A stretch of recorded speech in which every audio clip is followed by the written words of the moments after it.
गंगे स्वजमन चैव गोदावरी सरस्वती नर्मदे सिंधु कावेरी जले सिंसन्निधे कुरु कुरु पित्रे गंगा गया प्रभास पुष्करं च एतानि पुण्यतीर्थानि स्नानकाले भवन्तमि पापहं पापकर्महं पापात्मा पाप संभवं त्राहि मां पुण्डरीकाख्यं सर्वपाप हरो हरि सर्वक्लेश हरो हरि सर्वदुःख हरो हरि।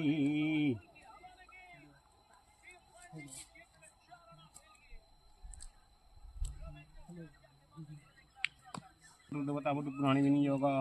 ओं ह्रीं श्रीं क्लीं बटुकाय नमो अयमारंभाय शुभाय भवन्तु सर्वमंगल्य मंगल्ये वरदवरण्यं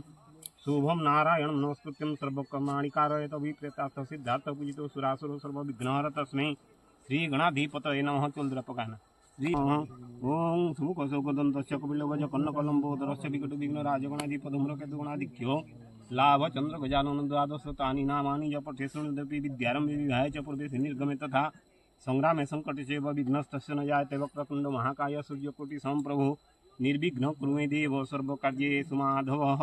ओं भूरस्य भूमिरति चोल टिकटी पका गंधद्वारा द्वादशटा फुल बुद्धि